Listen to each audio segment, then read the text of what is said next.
For someone working to get into the cybersecurity position, what's your advice to stand out from the rest of the applicants? Oh, that's a great question. So I'm going to recommend a friend's podcast. I'm going to recommend a show.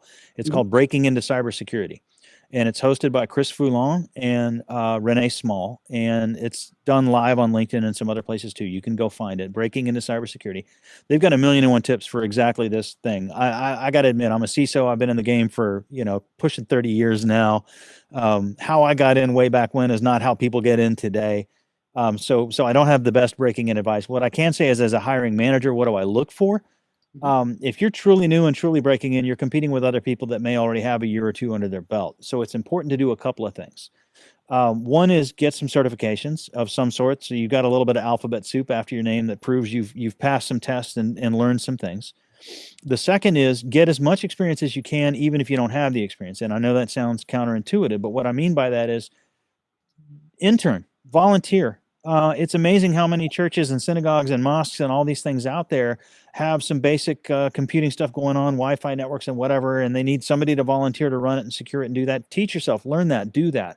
And then that brings me to the third bullet, which is get out there and blog, get out there and post on LinkedIn, get out there and post on Twitter. Now, if you're the guy without experience and you're posting, obviously you're saying to yourself, what do I have to post about? And the answer is whatever you've learned. Teach yourself, get online, get into something crazy. Like, I'm going to learn how CSS and HTML5 work together. And you just set that task for yourself and you go learn and research and do a bunch of stuff. And by the time you've mastered a few things and built a few web pages, write a blog post. Here's what I learned and here's what I did. And the more of that kind of content you can generate to show, hey, I'm a self-learner. Look at me. I have learned. Look at the knowledge I've gained. The certifications to a certain extent show the same. Obviously, college degrees, master's degrees, and all this kind of thing can help as well. Just basically adding to the pile of, I'm a self-learner. I've actually already learned some things, and look at the experience I've managed to gather, even without being able to get this job that I want, to break in.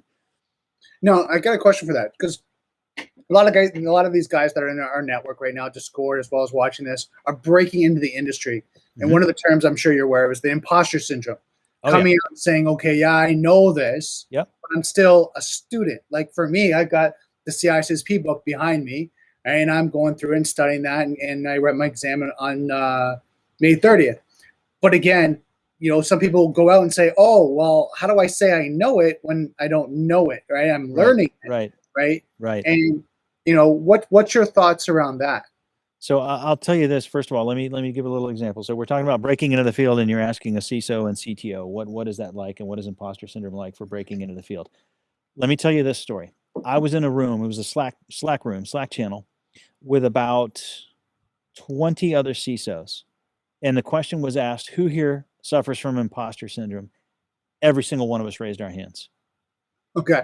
So imposter syndrome never goes away.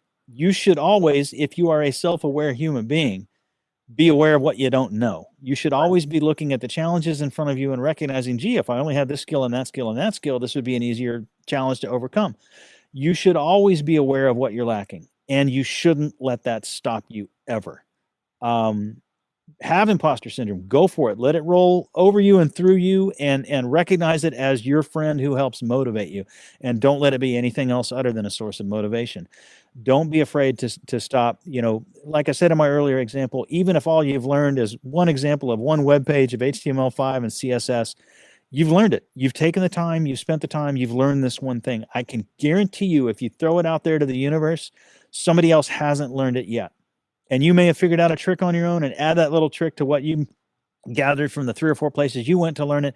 And now you're the first person to have put it all in one place, and you're the first person to have added that one trick.